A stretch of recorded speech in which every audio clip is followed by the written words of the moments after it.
Pada saat itu, Susanoo milik Amaha Byakuya belum termanifestasi. Akira Mado dan Takizawa Seidou masih bergerak di tengah kekacauan Distrik 20, berusaha menemukan Byakuya di antara puing-puing dan pertempuran yang terus berlangsung. Tanpa disengaja, mereka justru memasuki jalur kelompok Aogiri Tree yang telah berhasil menerobos masuk ke wilayah yang seharusnya berada dalam blokade ketat. Tatara dan Noro muncul bersamaan, ditemani beberapa anggota bawahan. Keduanya merupakan eksekutif tingkat tinggi Aogiri Tree, dan tingkat ancaman mereka jauh melampaui kemampuan penyelidik Associate Special kelas biasa. Akira langsung mengenali afiliasi mereka dari jubah khas yang dikenakan para bawahan, namun ia tidak dapat memahami bagaimana Aogiri bisa menyusup ke Distrik 20 yang terkunci sepenuhnya. Takizawa pucat pasi saat menyadari siapa yang berdiri di hadapan mereka. Dengan tangan gemetar, ia segera mengirim laporan ke markas pusat bahwa Aogiri Tree telah muncul. Namun setelah itu, kenyataan bahwa ia harus bertarung menghantamnya dengan keras. Ketakutan melumpuhkan tubuhnya, tetapi ia tetap mengangkat kuin-kuinnya, memaksa diri untuk berdiri melawan Tatara. Akira mengamati Tatara dengan kewaspadaan penuh. Nalurinya menjerit bahwa pria itu adalah eksekutif berbahaya, dan ia sama sekali tidak berani lengah. Tatara sendiri bergumam bahwa raja harus lewat, mengisyaratkan tujuan mereka membuka jalan bagi One Eye King. Pertemuan dengan Akira dan Takizawa hanyalah kebetulan yang tidak menguntungkan, dan karena itu mereka tidak bisa membiarkan kedua penyelidik itu pergi hidup-hidup. Dalam alur lain yang seharusnya terjadi, Takizawa dan Amon Koutarou akan menghadapi Tatara dan Noro bersama skuad keempat, berujung pada rangkaian tragedi besar. Namun di sini, sebelum Tatara sempat menyerang, kondisi mental Takizawa lebih dulu runtuh. Tekanan untuk bertarung di tengah ketakutan yang melumpuhkan membuatnya kehilangan kendali. Takizawa berteriak bahwa ia harus bertarung sebagai penyelidik Gold. Air mata mengalir deras saat ia melepaskan tembakan Ukaku Quinque Douhi secara membabi buta. Meski bidikannya tepat, Tatara dengan mudah menghindari pecahan-pecahan serangan tersebut. Tatara mengenali Quinque itu sebagai Kagune milik Fei, rekan lamanya, dan menyimpulkan bahwa senjata itu kini milik Houji. Dalam sekejap, Tatara menutup jarak dan mengangkat Takizawa dengan satu tangan, menanyainya tentang Houji dan Yan, saudara Tatara sekaligus mantan pemimpin Cisilian. Takizawa, yang sudah tenggelam dalam ketakutan, hanya mampu meronta dan berteriak. Tatara kemudian melemparkannya ke udara dan memanggil Noro. Kagune Noro yang menyerupai mulut raksasa melonjak ke atas, siap merobek lengan Takizawa. Pada detik krusial itu, Amaha Byakuya muncul di udara. Dengan satu tebasan bersih menggunakan Jason dalam bentuk pedang, ia memotong Kagune Noro tepat sebelum serangan itu mengenai Takizawa. Tatara mengernyit, menyadari adanya pihak ketiga yang sangat berbahaya. Takizawa, yang yakin dirinya akan mati, menangis histeris. Namun kematian tidak datang.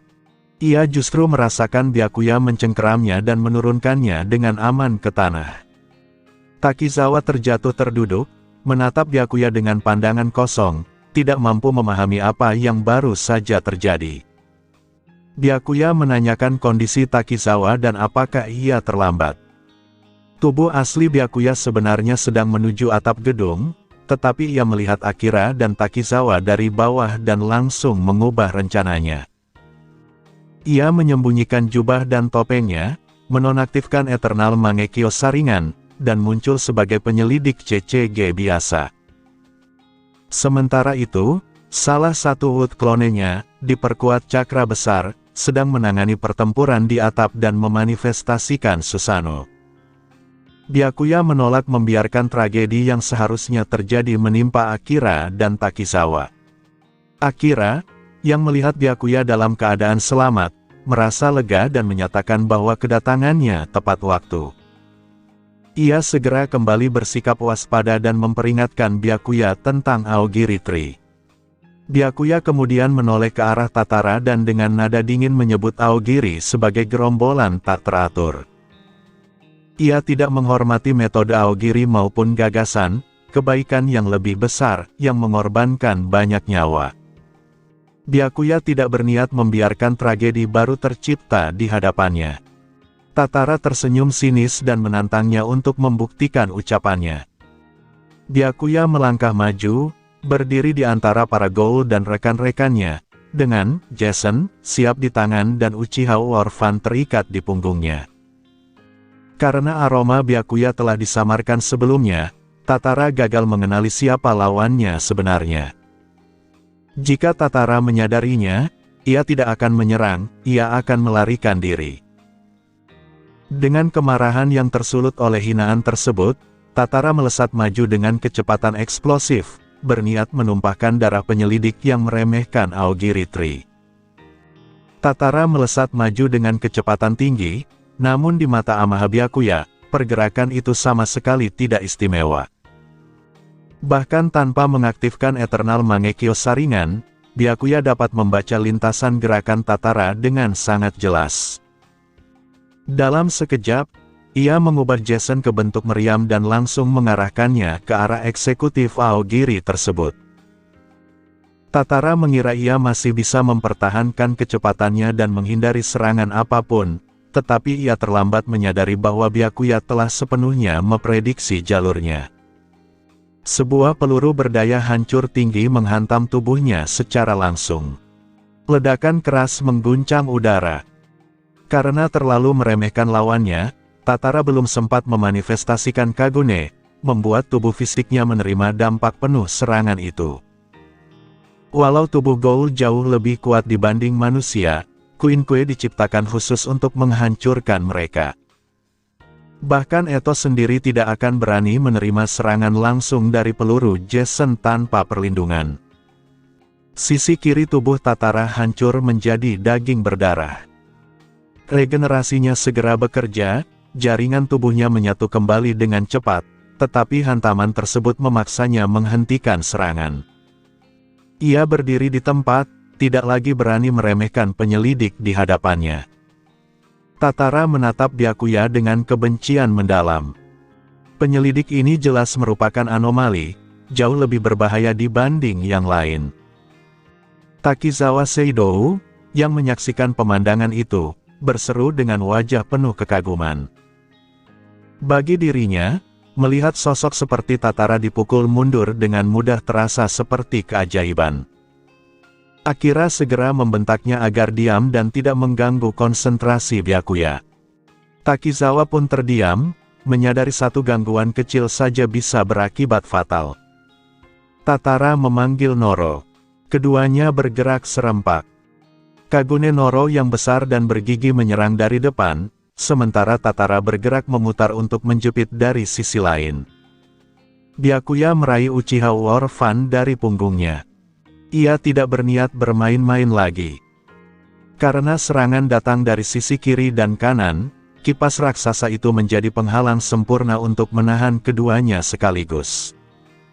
Dengan teknik Uchiha Reflection, Byakuya berdiri kokoh di balik kipas tersebut.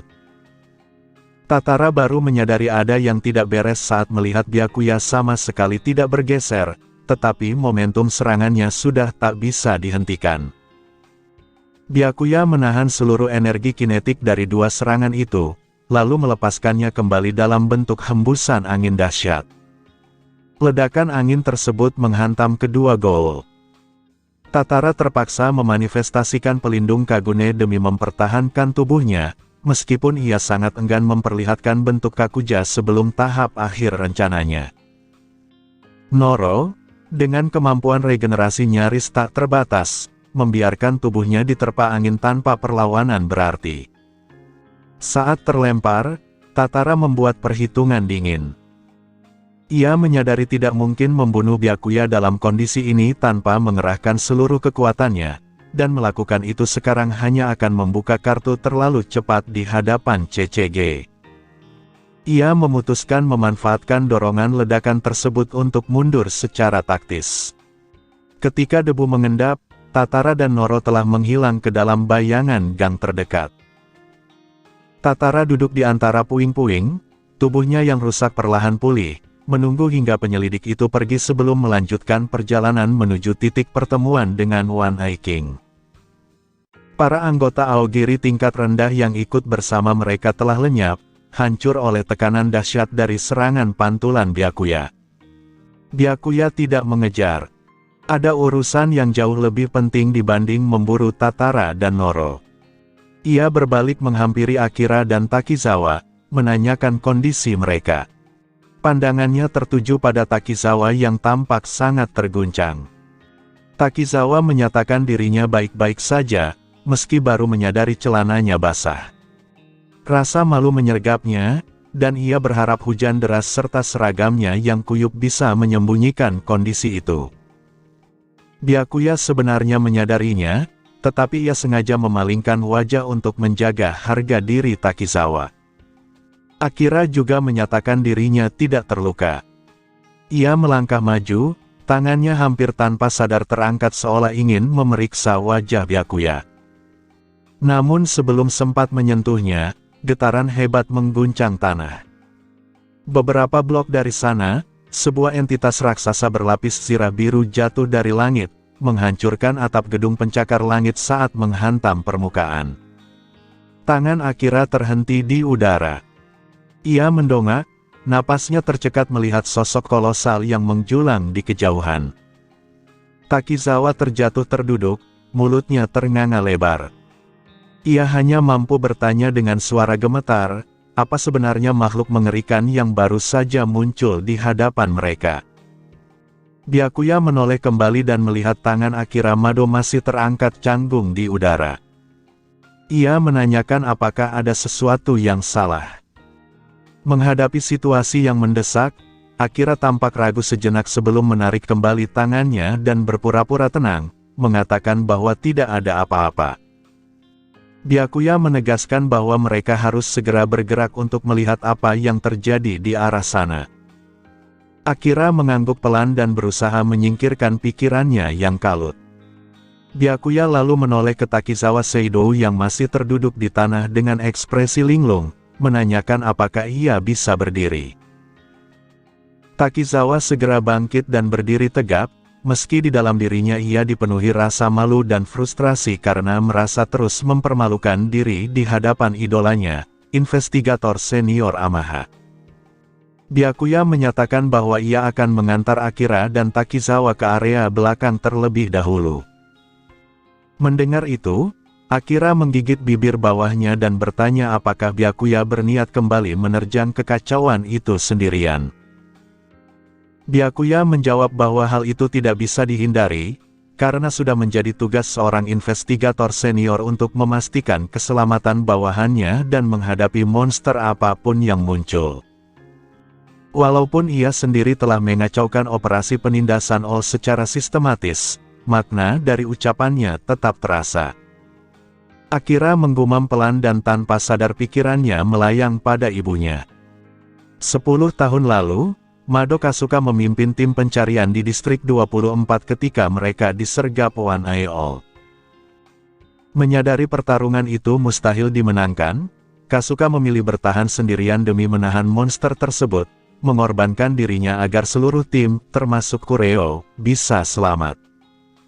Melihat Byakuya sekarang, Akira merasakan beban sejarah seolah terulang kembali.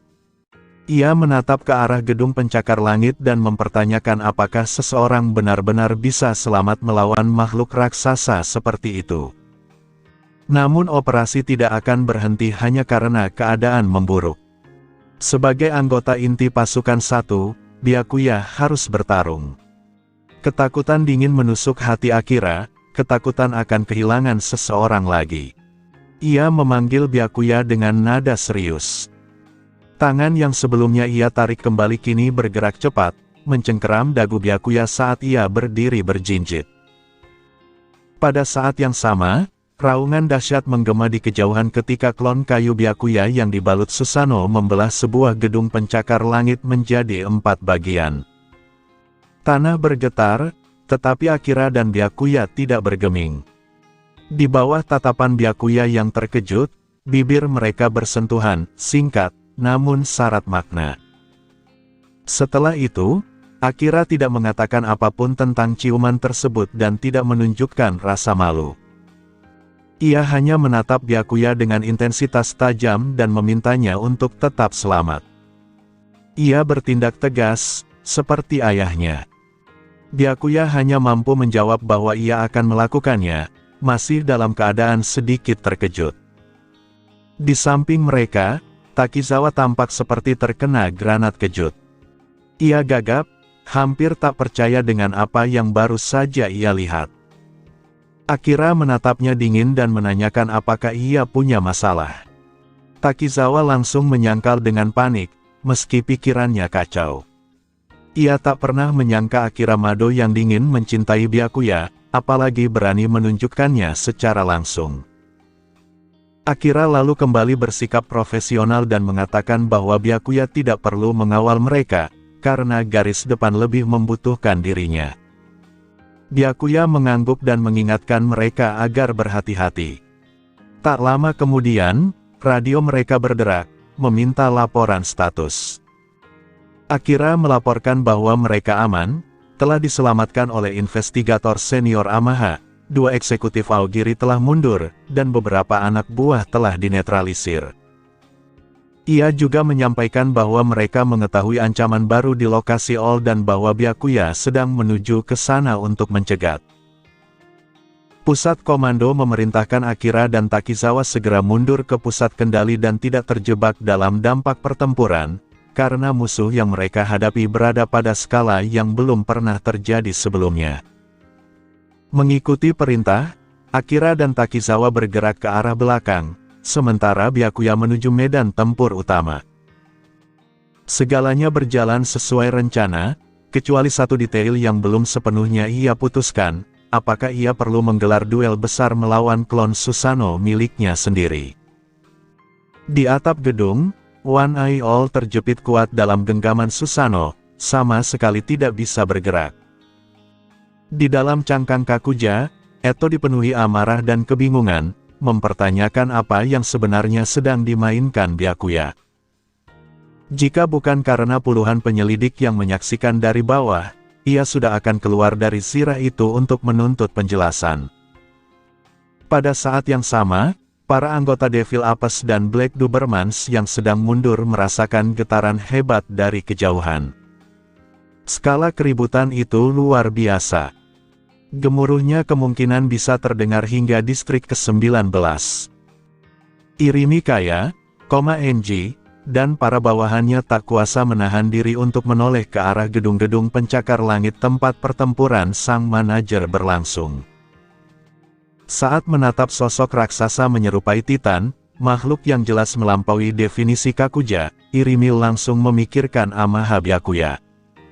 Ia menanyakan apakah raksasa itu juga merupakan dirinya. Sosok di sampingnya tidak menyangkal. Ia adalah salah satu klon kayu Byakuya, yang ditugaskan mengawal Irimi dan yang lainnya keluar dari distrik ke-20. Namun, setelah itu ia masih memiliki tugas lain, yaitu menembus blokade CCG untuk membuka jalan bagi para penyintas. Irimi bergumam bahwa ia sudah menduganya, seraya mengakui betapa mustahilnya membayangkan batas sejati kekuatan Byakuya. Enji menambahkan bahwa sepanjang hidupnya sebagai Devil Ape, satu-satunya orang yang benar-benar ia kagumi adalah Yoshimura. Namun hari itu, satu nama lagi bergabung dalam daftar tersebut. Menurutnya, Amaha Byakuya sangatlah kuat. Klon kayu itu hanya menanggapi dengan tenang, mengingatkan agar mereka fokus terlebih dahulu menembus perimeter. Irimi, dengan nada khawatir, bertanya apakah tidak apa-apa baginya melakukan semua ini, mengingat para penyelidik CCG adalah rekan-rekannya sendiri. Meskipun para penyelidik adalah musuhnya, Irimi tidak lagi menyimpan kebencian mutlak terhadap Dofes, seperti di masa mudanya. Byakuya menjawab datar bahwa itu tidak masalah. Ia bahkan berniat bersikap lebih lembut daripada sang manajer. Sejak memiliki istri dan anak, Yoshimura, non-killing all legendaris, menolak mengambil nyawa siapapun. Dalam pertarungan melawan penyelidik, akibat terburuk biasanya hanyalah kehilangan anggota tubuh. Meski cedera itu berat, masih jauh lebih baik daripada kematian. Byakuya berniat melangkah lebih jauh lagi dalam belas kasih. Walaupun ini bukan tubuh aslinya, sebuah klon kayu tetap mampu memanifestasikan setengah dari potensi persenjataannya. Irimi menerima jawaban itu dan menyatakan akan mempercayakan segalanya padanya, meski ia sendiri penasaran bagaimana caranya Byakuya akan melakukannya. Di salah satu titik blokade distrik ke-20, Amon Koutaro memimpin sebuah regu penyelidik. Tugas mereka sederhana, memastikan tidak ada ghoul yang menembus sektor ini. Para penyelidik membicarakan laporan mengerikan dari pusat komando tentang kemunculan Kakuja setinggi puluhan meter. Beberapa dari mereka meragukan kebenaran laporan tersebut dan mempertanyakan apakah mereka benar-benar bisa menang. Yang lain menegur mereka agar berhenti bicara, mengingat Arima dan Amahas sudah berada di medan tempur dan belum menyerah.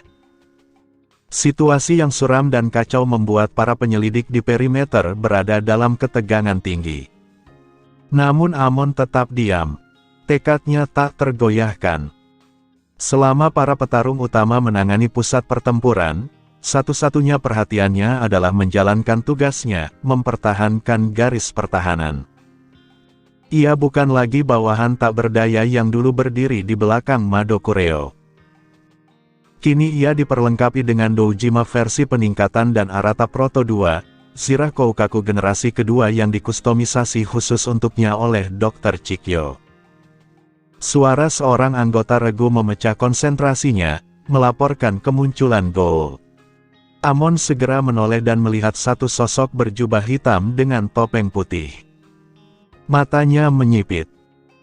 Ciri-ciri itu cocok dengan laporan tentang ghoul misterius yang sebelumnya dihadapi Hachikawa dan Tanaka, terutama awan merah seperti api pada kain hitam, monster yang mampu melumpuhkan dua penyelidik veteran dalam sekejap. Amon segera melaporkan kepada pusat komando bahwa ghoul misterius telah muncul di posisinya, sambil terus mengunci pandangan pada target. Sosok itu berjalan mendekat dengan langkah santai, seolah tidak tergesa-gesa. Amon menduga Devil Apes dan Black Dobermans berada di belakangnya. Ia tahu dirinya tak boleh tumbang. Jika ia gagal, sisa-sisa ghoul distrik ke-20 akan lenyap ke dalam kegelapan. Namun, keraguan muncul dalam benaknya, bisakah ia berhasil di tempat para investigator kelas spesial telah gagal. Sementara anak buahnya gemetar ketakutan, Amon tetap menjaga ketenangan. Sosok bertopeng itu lalu berbicara dengan tenang, meminta izin untuk lewat. Suaranya dalam dan serak, diubah sedemikian rupa hingga mustahil mengenali identitas di balik topeng. Amon menolak dengan suara penuh keyakinan. Sosok itu pun meminta maaf. Bahkan sebelum kalimatnya selesai, siluetnya bergetar dan menghilang dari pandangan. Amon terkejut dan berseru, kebingungan karena sosok itu lenyap begitu saja. Amon Koutaro tidak menyangka pria bertopeng itu akan menyebutkan namanya dengan begitu mudah. Sikap tersebut menunjukkan tingkat penghinaan yang mengerikan, seolah-olah identitas seorang predator sama sekali tidak penting bagi mangsa yang akan segera dilenyapkan. Kata perpisahan yang diucapkan pria itu menghantam Amon seperti pukulan fisik. Rasa takut yang dingin menusuk dadanya. Dengan keyakinan naluriah, ia menyadari bahwa hari ini bisa saja menjadi akhir hidupnya. Namun menyerah bukanlah sifatnya. Sekalipun dirinya hanyalah seekor serangga di hadapan raksasa ini, ia akan terus melawan sampai napas terakhir. Amon meraih koper Queen Kue yang dititipkan Dr. Chikyo kepadanya, Arata Proto 2. Saat ia mengaktifkannya, Rangka mekanis itu mendesis dan mengembang, membungkus tubuhnya dengan zirah organik bergerigi yang melekat rapat. Ia tahu betul penderitaan hebat yang akan ditimbulkan oleh baju zirah itu pada tubuhnya, tetapi ia tidak memiliki pilihan lain selain bertarung dengan seluruh kemampuannya. Dengan raungan keras, Amon mengangkat Dojima versi peningkatan dan mengarahkannya ke musuhnya. Kekuatan zirah mengalir deras melalui tubuhnya. Kemunculan Deep Forest Creation telah membuat para penyelidik biasa panik, tetapi sulur-sulur kayu yang menjalar itu belum benar-benar melukai siapapun. Terlihat jelas bahwa raja tersebut hanya sedang menyiapkan panggung. Byakuya menilai semua itu sebagai trik kecil. Ia tidak berniat membunuh para penyelidik, namun itu tidak berarti elemen kayu yang ia gunakan tidak berbahaya. Jika tujuannya adalah melumpuhkan satu regu penuh tanpa menumpahkan darah, ia memiliki cara yang jauh lebih elegan. Dengan teknik wood style, Advent of the World of Flowering Trees, sulur dan batang kayu raksasa yang mengelilingi para penyelidik tiba-tiba berdenyut penuh kehidupan. Dalam sekejap, bunga-bunga asing berukuran besar tumbuh dan bermekaran. Amon terkejut dan menatap ke atas, menyadari ancaman yang datang dari bunga-bunga tersebut. Namun kewaspadaan sudah tidak ada artinya. Bunga-bunga itu mulai melepaskan serbuk sari emas yang tebal, menyelimuti area hanya dalam hitungan detik. Satu persatu, para penyelidik roboh, sistem saraf mereka menyerah sebelum sempat memahami apa yang terjadi. Amon mampu bertahan melawan kabut itu sedikit lebih lama dibandingkan yang lain. Ia berusaha memaksa tubuhnya yang terasa berat untuk bergerak, menolak untuk menyerah. Namun tekadnya tidak mampu melawan efek sedatif tersebut. Penglihatannya menyempit, dunia di sekelilingnya tenggelam dalam kegelapan, dan akhirnya ia jatuh ke tanah tanpa sadar. Setelah seluruh unit benar-benar dilumpuhkan, Byakuya memerintahkan bunga-bunga itu menghentikan pelepasan serbuk sari. Ia menunggu udara kembali bersih, lalu membuat seluruh hutan kayu itu layu dan menghilang. Dalam waktu singkat, semua kehijauan lenyap seolah tidak pernah ada, menyisakan hanya beton yang hancur dan logam yang terpelintir sebagai bukti kehancurannya.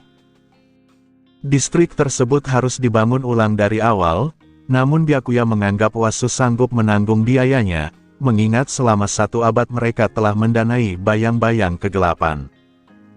Byakuya kemudian berbalik dan memberitahu Irimi Kaya serta Enji bahwa jalan sudah terbuka.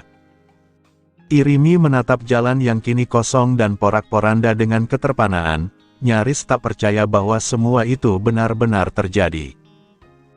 Menambahkan bahwa Amaha Byakuya berada di tingkat yang sama sekali berbeda, bahkan menyebut penyelidik bersirah tadi sebagai lawan yang mengerikan. Menurutnya, jika ia yang harus menghadapinya, kemungkinan besar ia justru yang akan tumbang. Byakuya mengajak mereka bergerak, menegaskan bahwa para penyelidik itu tidak akan bangun dalam waktu dekat. Ia memimpin sisa-sisa Anteiku keluar dari distrik ke-20, menuju titik pertemuan yang telah ditentukan dengan klon lain yang membawa sang manajer. Di pusat komando CCG, laporan demi laporan berdatangan tanpa henti. Munculnya Ghoul misterius di posisi Amon, hilangnya seluruh kontak dengan unit Amon, kehancuran total sektor tersebut berdasarkan laporan pengintaian udara, hingga kabar bahwa target misterius telah menembus perimeter bersama sisa Black Dobermans dan Devil Apes. Rentetan kabar buruk itu membuat Yoshitoki merasa mati rasa. Kemunculan raksasa kolosal di medan tempur utama saja sudah cukup menghancurkan ketenangannya, dan kegagalan taktis beruntun ini menjadi pukulan terakhir. Dengan suara kosong dan kelelahan, Yoshitoki menyatakan bahwa prioritas tetap pada pertempuran utama. Jika para Ghoul berhasil melarikan diri, maka biarlah. Mereka tidak lagi memiliki sumber daya untuk mengejar. Ia kemudian menanyakan status ketua tim Amaha, apakah ia sudah mencapai garis depan pertempuran. Byakuya saling menatap dengan klon kayunya sendiri. Karena makhluk itu adalah ciptaannya, ia memiliki kendali mutlak atasnya. Klon tersebut merupakan cerminan sempurna dirinya, sebuah tubuh independen yang bergerak dengan kepatuhan absolut. Tanpa ragu, klon itu memanifestasikan Susanoo dengan 4 bilah raksasa dan menghantamkannya secara serempak ke arah Byakuya. Byakuya tidak mencoba menahan serangan tersebut. Ia memutar tubuhnya dan mundur dengan kecepatan eksplosif, keluar dari area benturan sesaat sebelum bilah-bilah itu menghantam tanah. Meskipun klon itu hanya memiliki setengah kekuatan aslinya, bentuk perisai Jason tidak akan mampu menahan serangan langsung seperti itu, dan Byakuya tidak berniat menghancurkan Quinque miliknya hanya untuk pertunjukan. Keempat bilah Susanoo menghantam permukaan jalan dengan suara menggelegar yang mengguncang seluruh distrik. Retakan besar mengoyak tanah, sementara puing-puing tajam dan debu beterbangan ke segala arah. Para penyelidik di sekitar segera berteriak dan berhamburan mencari perlindungan, menyadari bahwa bahkan serpihan sisa benturan saja cukup mematikan. Byakuya menarik Jason dan mengubahnya ke mode meriam, lalu membidik langsung ke kepala Susanoo. Ia menembakkan serangkaian peluru energi dengan akurasi tinggi. Proyektil-proyektil itu mengenai sasaran, namun saat asap menghilang, tengkorak kristal Susanoo tampak utuh tanpa goresan sedikitpun. Arima Kisou mencoba memberikan dukungan dengan menembakkan petir dari Narukami. Aliran listrik itu menyelimuti permukaan luar Susanoo dan menghilang tanpa efek berarti, gagal menembus lapisan pelindungnya. Arima menurunkan senjatanya, menyadari bahwa entitas ini berada di luar kemampuannya. Jika Narukami tidak berguna, bahkan Quinque All peringkat SSS, yang tidak ia bawa, kemungkinan besar juga tidak akan mampu memberikan hasil. Ia memandang Byakuya dengan tatapan panjang yang sulit dibaca, mempertanyakan alasan pria dengan kekuatan sebesar itu masih berada di pihak CCG. Sementara itu, Byakuya justru mulai menikmati situasi tersebut. Bertarung langsung melawan Susanoo miliknya sendiri terasa tidak nyata.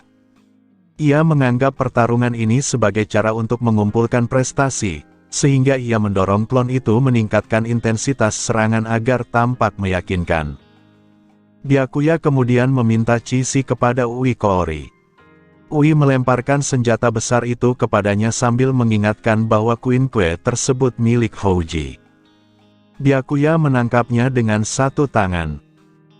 Jika Houji, Ui, dan Hirako harus memegang senjata itu dengan dua tangan, Byakuya mengayunkannya dengan mudah, menunjukkan bahwa kekuatan fisiknya telah jauh melampaui batas manusia normal. Ia berlari menuju sebuah gedung yang miring dan menggunakan kemiringannya sebagai landasan. Susanoo kembali mengayunkan bilahnya, membelah gedung tersebut menjadi dua, namun Byakuya menghindar dengan selisih tipis. Saat bangunan itu runtuh, ia melompat dari puing-puing dan melesat ke arah kepala Susanoo. Dengan kedua tangan mencengkeram Cici, ia mengerahkan seluruh berat dan kekuatannya dalam satu tebasan ke arah dahi lapis baja Susanoo. Serangan itu gagal. Ketahanan Susanoo merupakan anomali mutlak dalam dunia Tokyo Ghoul. Bahkan dengan kekuatan fisik Byakuya yang mengerikan dan salah satu Quinque peringkat SS terbaik, ia tidak mampu meretakkan pelindung klon yang hanya memiliki setengah statistik aslinya. Justru Quinque tersebut menjadi pembatas, karena tidak memiliki output yang cukup untuk menyaingi pertahanan sebesar itu. Byakuya mendarat dengan anggun setelah serangan tersebut tidak membuahkan hasil. Para penyelidik terpukau oleh kemampuannya, namun melihat amaha Byakuya sendiri tidak mampu melukai Titan itu justru memperdalam keputusasaan mereka. Tak lama kemudian, Byakuya merasakan cadangan cakra klon tersebut menipis. Mempertahankan Susanoo tahap ketiga menguras cakra dan kekuatan mata dalam jumlah besar. Eternal Mangekyo saringan memang menghilangkan risiko kebutaan dan kerusakan fisik, tetapi tidak memberikan energi tanpa batas. Klon itu hanya dibekali cadangan terbatas, dan kini hampir habis. Byakuya memerintahkan klon tersebut secara mental untuk mundur. Klon itu segera menonaktifkan Susanoo, namun sebelum menghilang, ia memanifestasikan satu tangan Susanoo yang lebih kecil untuk meraih One Eye All yang masih tak berdaya. Klon itu kemudian melompat pergi sambil membawa Eto. Para penyelidik terkejut melihat Susanoo mundur dan membawa pergi One Eye All. Kelegaan menyebar di antara mereka. Meski operasi ini berakhir tanpa hasil yang diharapkan, mereka masih hidup. Mereka meyakini bahwa Byakuya telah menahan Titan tersebut dalam pertarungan yang menguras tenaga hingga akhirnya musuh itu memilih mundur. Byakuya memang sengaja mengatur akhir pertarungan seperti itu, agar CCG masih memiliki secercah harapan.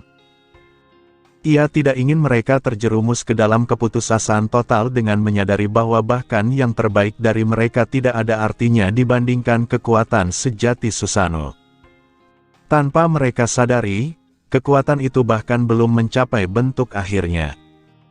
Wasu Yoshitoki benar-benar terkejut ketika menerima laporan bahwa penyelidik senior Amaha Byakuya telah menahan serangan musuh dan memaksa mereka mundur dengan cara mengulur waktu hingga kelelahan. Fakta bahwa Amaha mampu berhadapan dengan entitas sebesar itu, meskipun hanya melalui pertarungan daya tahan, jauh melampaui perkiraan Yoshitoki. Setidaknya, hal itu berarti CCG tidak mengalami kekalahan total yang memalukan. Jika operasi tersebut berakhir dengan kehancuran sepenuhnya, kepercayaan publik terhadap CCG akan runtuh, dan fondasi kekuasaan keluarga Wasu pun terancam.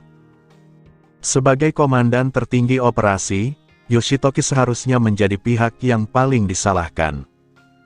Dalam arti tertentu, tindakan Amaha Byakuya telah menyelamatkan posisinya. Ia menghembuskan napas panjang dengan gemetar. Memang akan ada tindakan disipliner setelah kembali, tetapi tidak akan separah yang ia takutkan. Semua itu, menurut pemahamannya, berkat Amaha Byakuya. Namun, Yoshitoki sama sekali tidak menyadari bahwa Byakuya adalah dalang di balik setiap bencana tak terduga yang terjadi. Tanpa campur tangan Byakuya, kepemimpinan taktis Yoshitoki nyaris sempurna, kecuali kemunculan mendadak One Eye All dari atas. Sementara itu, sistem milik Byakuya mencatat hasil pertempuran. One Eye All peringkat SSS berhasil dikalahkan, Yoshimura Eto berhasil diselamatkan, dan operasi penindasan All berhasil diganggu atas nama organisasi Akatsuki, menghasilkan akumulasi poin fusi dalam jumlah besar. Dengan menghilangnya jejak non-killing All dan One Eye All dari medan perang, operasi penindasan terbesar dalam sejarah CCG pun berakhir. Sistem Byakuya mulai menghitung hasil pasca perang yang ia peroleh. Bagi sebagian besar penyelidik, operasi ini dianggap gagal. Mereka memang berhasil menekan satu All, tetapi gagal menangkap atau membunuhnya. Selain itu, kemunculan All kedua mengejutkan banyak pihak, terutama penyelidik di bawah kelas Special Class, karena hanya sedikit yang mengetahui bahwa dua entitas peringkat SSS telah ada sejak perang 10 tahun lalu. Situasi semakin buruk karena Devil AP dan Black Dog peringkat SS juga menghilang. Satu-satunya hasil nyata hanyalah penekanan terhadap satu All dan berkurangnya sebagian anggota Black Doberman serta Devil AP. Meski demikian, tidak banyak pesimisme di antara para penyintas.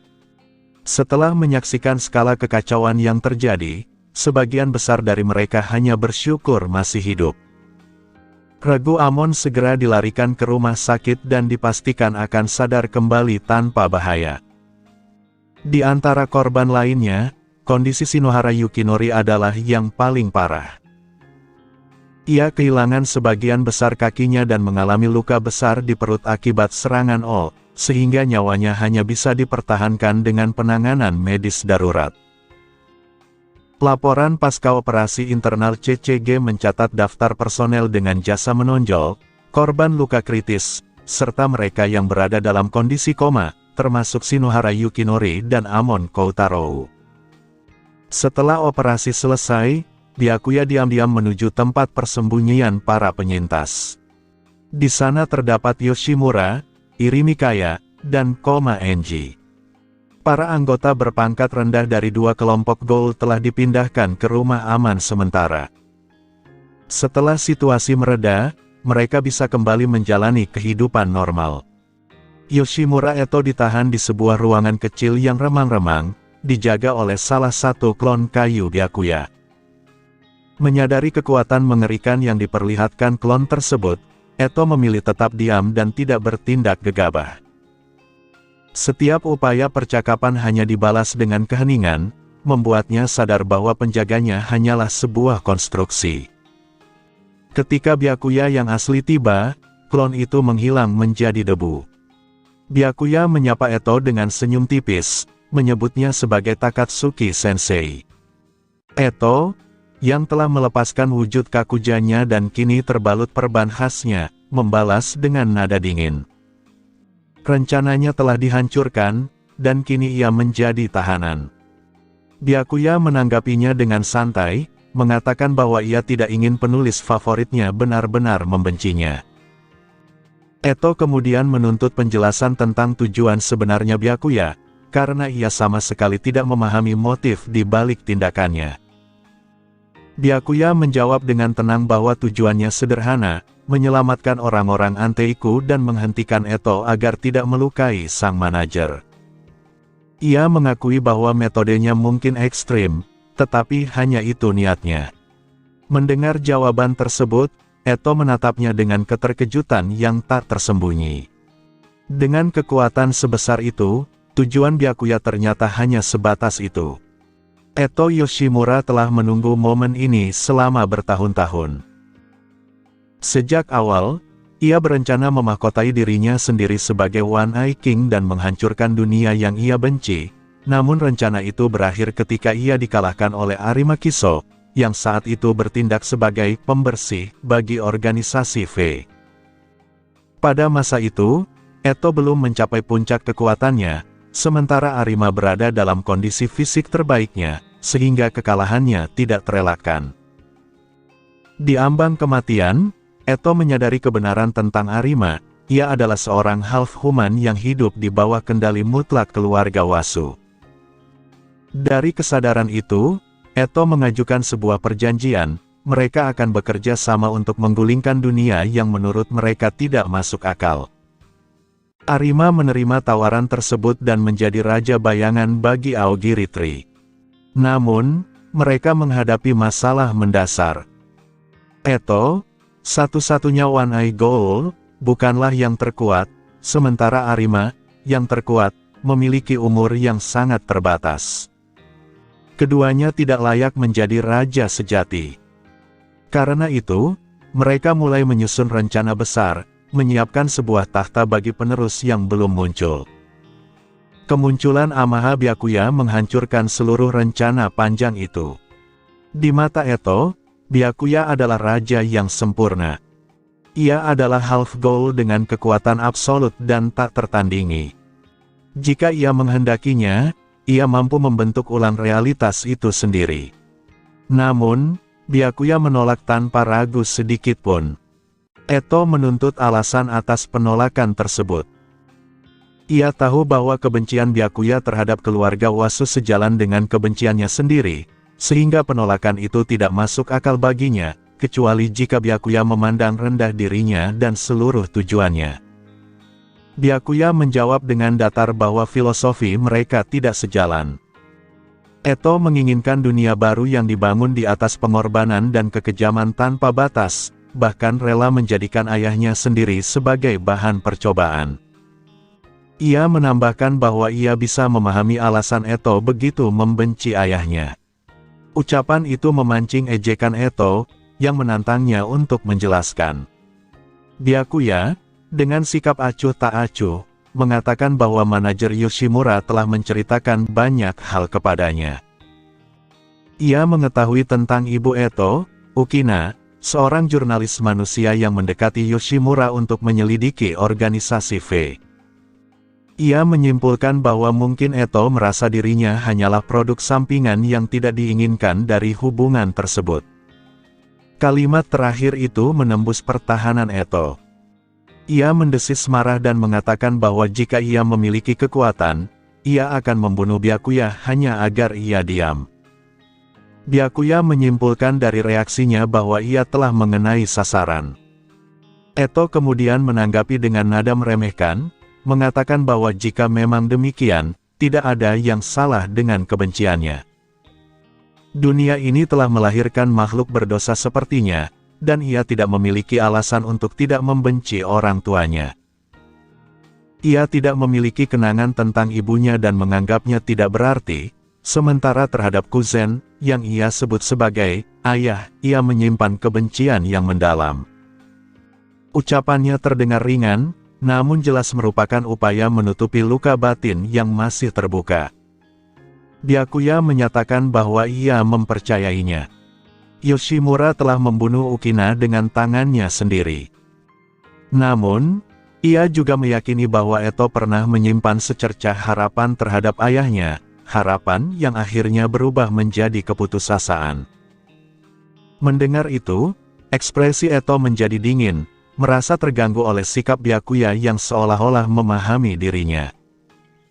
Byakuya menegaskan bahwa ia tidak mengklaim mengenal Eto sepenuhnya, melainkan hanya mengetahui cukup banyak. Eto merasakan dorongan kuat untuk memukulnya, tetapi kesadarannya akan ketidakberdayaan dirinya menahannya. Byakuya melanjutkan dengan nada dingin bahwa kebencian Eto terhadap dunia, hingga rela menggunakan ayahnya sebagai baterai biologis, pada akhirnya hanyalah cerminan dari kelemahannya sendiri. Keluarga Wasu, menurutnya, tidak lebih dari lelucon. Sementara Eto dan Arima menghabiskan hidup mereka merencanakan dan menderita karena keberadaan Wasu, ia justru melampaui mereka sepenuhnya. Disitulah letak perbedaan mereka. Eto tidak memiliki bantahan terhadap kekuatan dan sikap Byakuya. Setelah lama terdiam, ia akhirnya bertanya apa yang akan dilakukan Byakuya selanjutnya, apakah ia akan membunuhnya atau menyerahkannya pada CCG demi kenaikan pangkat. Byakuya menolak kedua kemungkinan itu.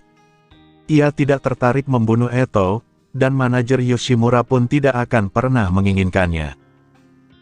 Seberapapun Eto berusaha bersikap kejam terhadapnya, Yoshimura tidak akan pernah menyimpan niat untuk menyakitinya, dan Eto mengetahuinya dengan baik.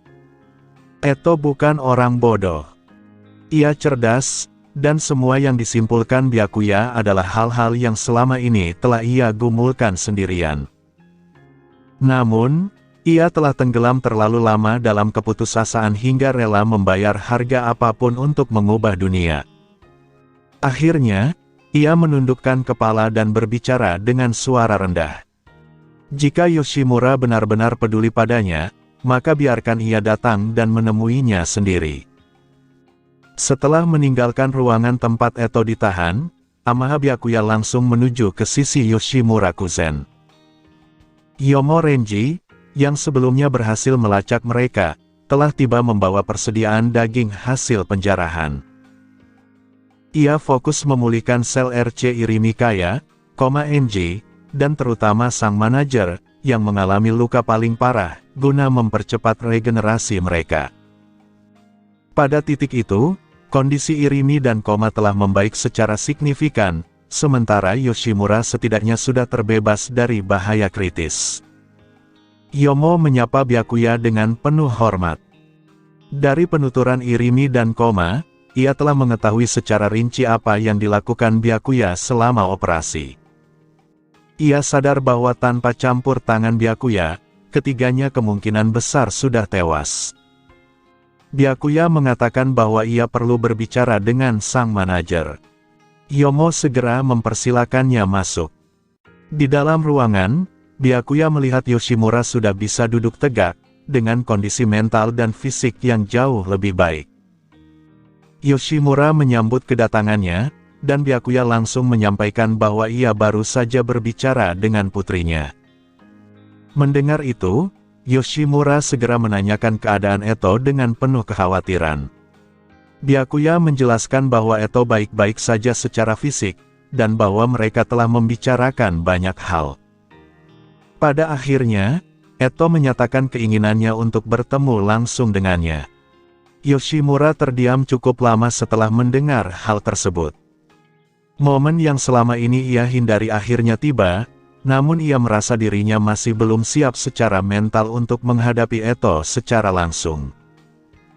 Byakuya kemudian memberi saran agar Yoshimura menemui putrinya, karena kesempatan untuk bertatap muka seperti ini sangat jarang terjadi.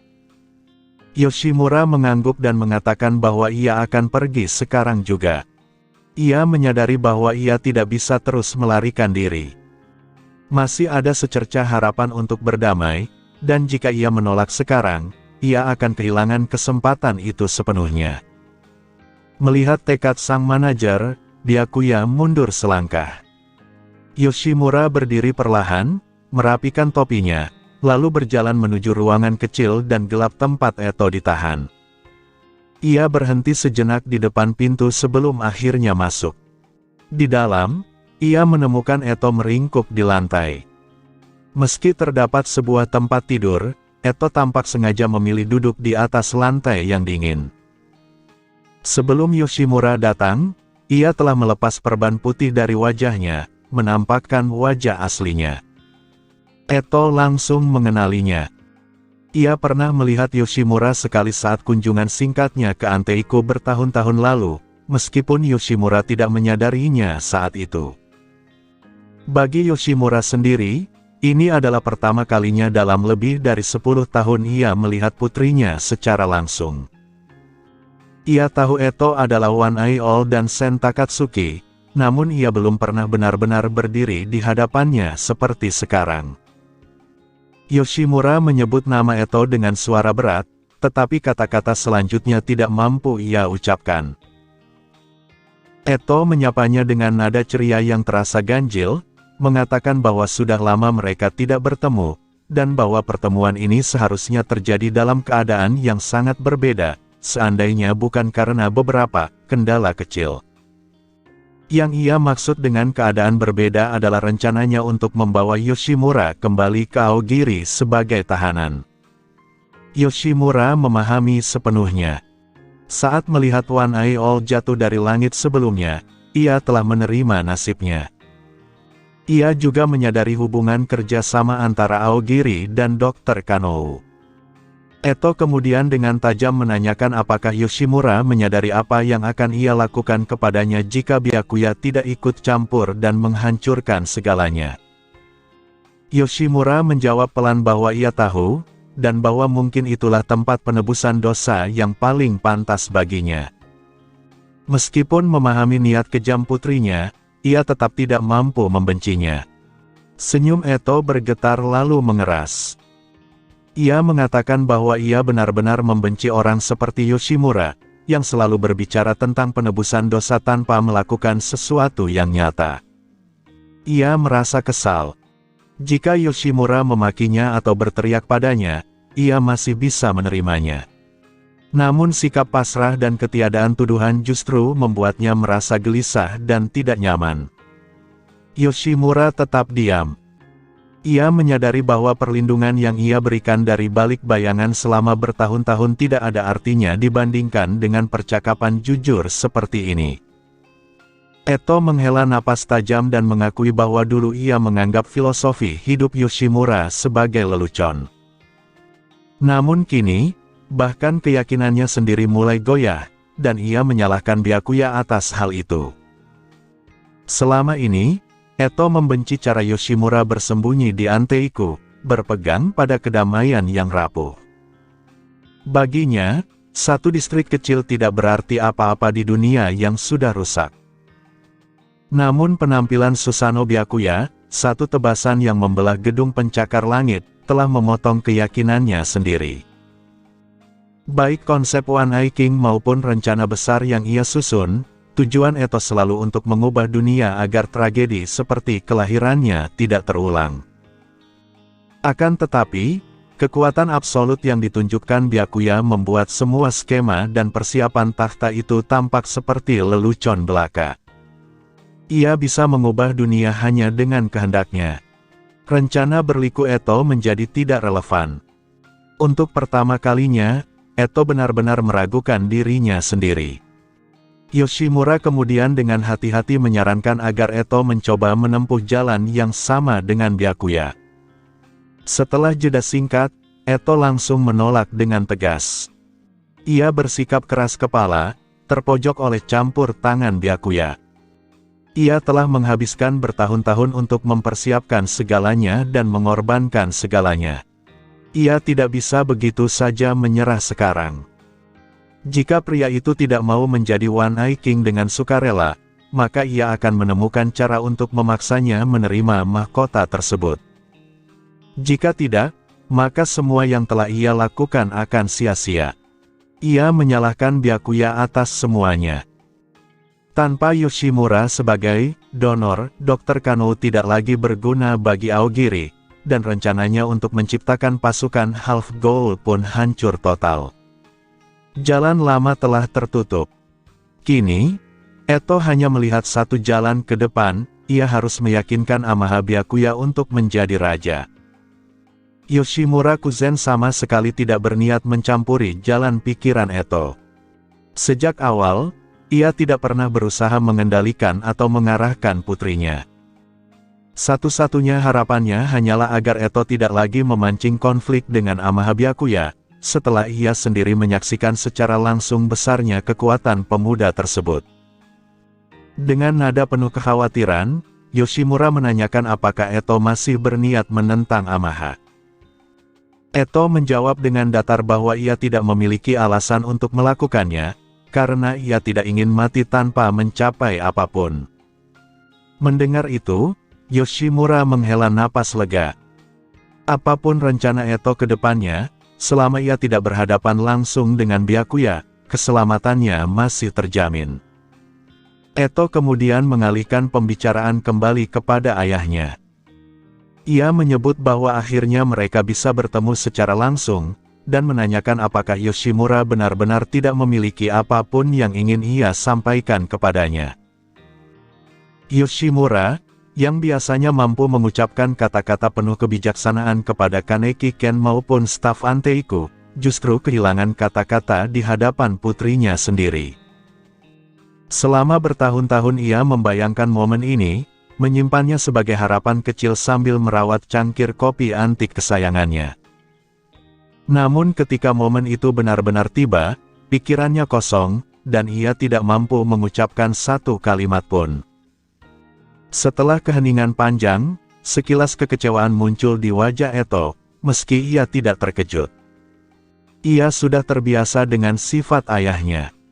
Eto kemudian berkata untuk melupakan hal itu, karena masih akan ada waktu lain. Ia menambahkan bahwa Yoshimura tidak akan mati, karena Byakuya menginginkannya tetap hidup, sehingga tidak ada siapapun yang bisa menyentuhnya sekarang. Dengan nada santai, ia menanyakan apakah dirinya boleh pergi, karena ruangan kecil dan gelap itu mulai membuatnya tidak nyaman dan membangkitkan kenangan yang ingin ia lupakan. Yang ia maksud adalah masa kecilnya di distrik ke-24, khususnya tahun-tahun setelah ayah angkatnya, Noroi, dibunuh oleh Fei. Hingga ia cukup kuat untuk berdiri sendiri, masa itu dipenuhi penderitaan dan kesengsaraan. Yoshimura menjawab bahwa Eto bebas pergi kemanapun ia mau. Pada saat itu, suara Amaha Byakuya terdengar dari ambang pintu ketika ia melangkah masuk ke ruangan. Eto menggoda Byakuya dengan menuduhnya menguping percakapan seorang gadis, yang menurutnya tidak sopan. Byakuya menanggapi dengan tenang bahwa ia baru saja tiba. Eto mengetahui bahwa ia berkata jujur, karena indera penciumannya memastikan tidak ada tanda-tanda Byakuya berdiri lama di luar pintu. Eto pun bersiap pergi. Ia telah menghilang terlalu lama, dan Aogiri pasti sedang dalam kekacauan. Tatara dan yang lainnya kemungkinan besar panik, tidak mengetahui apa yang sebenarnya terjadi. Ia harus segera kembali. Saat melewati Byakuya, ia tetap waspada, memperhatikan apakah pria itu benar-benar akan menepati janjinya dan membiarkannya pergi. Byakuya tidak berusaha menghentikannya.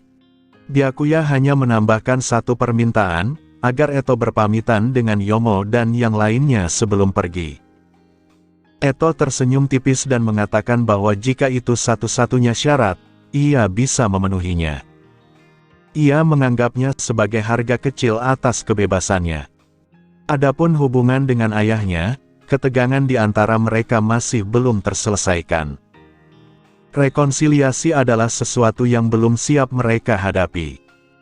Situasi itu sudah hampir tidak bisa diperbaiki, mengingat Eto sebelumnya benar-benar siap menjadikan Yoshimura sebagai donor biologis untuk eksperimennya. Namun, campur tangan Byakuya dengan kekuatan brutalnya telah menghancurkan kebuntuan yang stagnan. Dengan merusak tatanan yang ada secara paksa, ia membuka celah kecil harapan dalam hubungan mereka yang retak. Berkat kekuatan absolut itu, Eto mulai melihat kemungkinan masa depan dunia yang tidak menuntut pengorbanan besar dan putus asa seperti rencananya sebelumnya. Eto kemudian berjalan menuju ruang utama tempat Yomo, Irimi, dan Koma menunggu. Ia memang harus melewati ruangan itu kecuali jika ia memilih untuk menembus dinding, sesuatu yang ia tahu tidak akan ditoleransi oleh Byakuya. Byakuya dan Yoshimura mengikuti di belakangnya. Ketiganya menatap gadis asing yang muncul, seorang gadis berbalut perban dengan mantel merah tua. Wajahnya kini terlihat jelas, tampak imut namun memiliki kesan aneh yang mengganggu. Irimi dan Koma memandangnya dengan rasa ingin tahu, bertanya-tanya siapa sebenarnya gadis ini. Yomo Renji adalah yang paling cepat bereaksi. Ia teringat ucapan Byakuya bahwa One Eye All ditahan di tempat ini, dan ia tahu bahwa All tersebut adalah anak sang manajer. Semua potongan informasi langsung tersambung. Eto menyapa mereka dengan ramah, memperkenalkan diri sebagai Yoshimura Eto, putri sang manajer, dan meminta agar mereka menjaganya ke depannya. Pada saat itu, sosok One Eye All yang menakutkan seolah menghilang, digantikan oleh citra penulis manusia yang menawan, Sen Takatsuki. Irimi terbata-bata menyambutnya dengan terkejut, mengaku tidak pernah tahu bahwa sang manajer memiliki seorang anak. Koma pun menyatakan keterkejutannya dan merasa terhormat bertemu dengannya. Keduanya tidak pernah mendengar sedikit pun tentang keluarga Yoshimura, karena selama ini ia selalu mengaku hidup sendirian. Tidak seperti Yomo, mereka tidak memiliki koneksi dengan clowns atau informan seperti Itori dan Uta untuk menggali rahasia tersebut. Irimi kemudian berkomentar bahwa usia sang manajer terlihat cukup lanjut, sementara Eto tampak sangat muda, bahkan lebih masuk akal jika ia disebut sebagai cucunya. Koma menimpali bahwa mungkin sang manajer hanya terlambat memiliki anak. Eto menanggapi dengan senyum nakal, mengatakan agar mereka tidak tertipu oleh penampilannya, karena usianya sebenarnya sudah 24 tahun.